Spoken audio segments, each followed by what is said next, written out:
हिमकुन्दमृणालाभम् दैत्यानां परमं गुरुं सर्वशास्त्रप्रवक्तारं भार्गवं प्रणमाम्यहम्। हिमकुन्दमृणालाभम् दैत्यानां परमं गुरुं सर्वशास्त्रप्रवक्तारं भार्गवं प्रणमाम्यहम्। हिमकुन्दमृणालाभम् दैत्यानां परमं गुरुं सर्वशास्त्रप्रवक्तारं भार्गवं प्रणमाम्यहम्।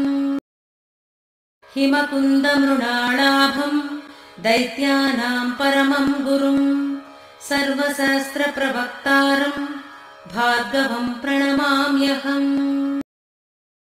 हिमकुन्दमृणालाभम् दैत्यानां परमं गुरुं सर्वशास्त्रप्रवक्तारं भार्गवं प्रणमाम्यहम्।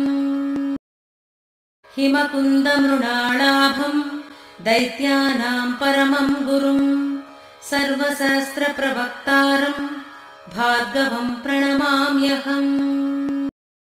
हिमकुन्दमृणालाभम् दैत्यानां परमं गुरुं सर्वशास्त्रप्रवक्तारं भार्गवं प्रणमाम्यहम्।